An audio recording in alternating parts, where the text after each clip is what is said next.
Business owners, entrepreneurs, what do we do? Or what do you do when you lose your biggest contract or one of your biggest contracts?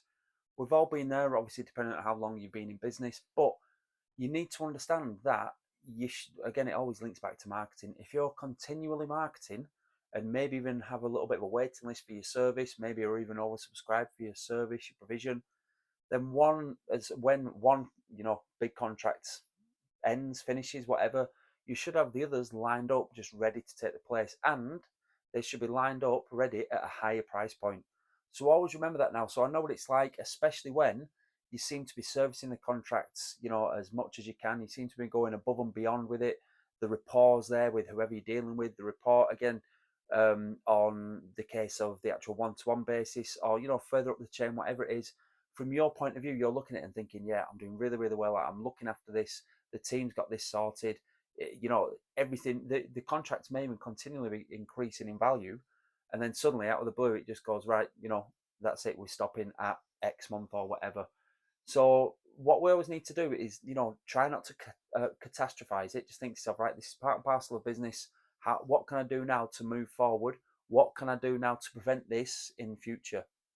So again, some little tips there would always be, make sure you've continually got your marketing going, so you've got a pipeline of new business, new inquiries, new leads coming through, that you're always, keeping warm and so on. That is again, if you're maxed out, 110, 120% maxed out, so that when your biggest contract does leave, you could obviously fill the gap quite easy.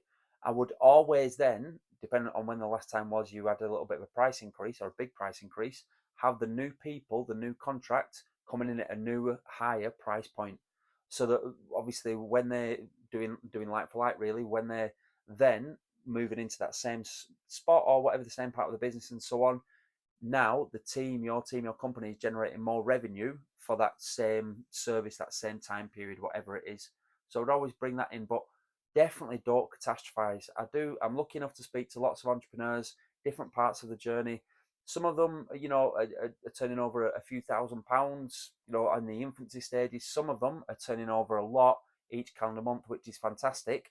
And then when you're looking at those types of levels, it's always moving from excellent to mastery, and that's a clear difference in between those. Those that know it on a surface level and those that really know it on a granular level. That's normally the difference between, you know um, in terms of revenue, really, definitely. So first of all, don't catastrophize. Definitely not. Think to yourself, how can I prevent this happening next time? Right. Well, what I did do is I stopped my marketing. I shouldn't have done that. I stopped networking. I shouldn't have done that. I stopped prospecting. I shouldn't have done that.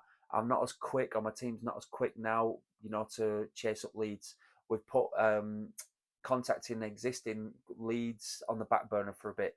So you need to make sure now you pivot, so that hopefully, again, every contract you sign at one point, they are going to leave. Nothing is forever. The only constant in business and life is change.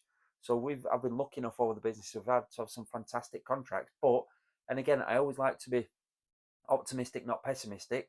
I always think to myself, right, we've signed this big contract now.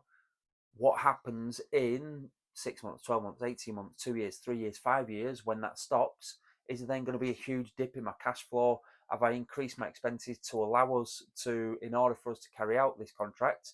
And therefore, those expenses are still going to be that high, even though the money from that contract isn't coming in.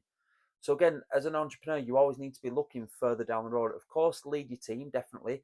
Continue the marketing, continue trying to improve your provision, create that value. I say this a lot in my videos.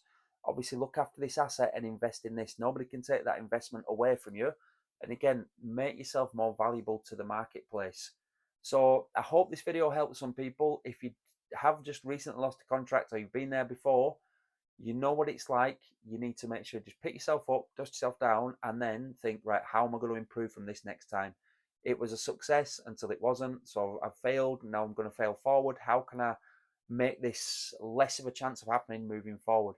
I'm going to keep my marketing up. I'm going to make sure I'm touching base with people that are in that have put their hand up, they're interested in my service, provision, product.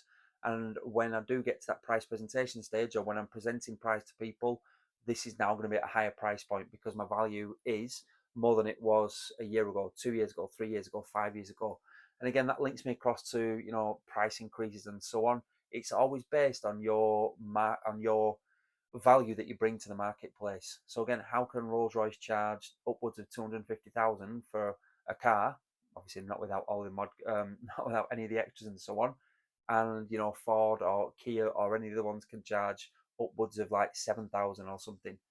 So just continually increase this asset up here, your mindset, increase the value to the marketplace, and always prevent yourself, always try and reduce the chances of these big contracts taking your business down, or having a massive impact on your cash flow. I hope that helps some people. Good luck, keep taking steps further forward. If again you are interested in building your ideal life, I work with mentees. I want them to improve the business, of course I do, but I want them to be more time efficient as well. I want them to build a well-rounded business, and definitely the wealth piece, create a financial moat around them. Definitely. But yeah, get in touch if you're interested. If not, at least subscribe to this YouTube channel. We try and put out 2, 3, 4 videos a week. And good luck. All the best.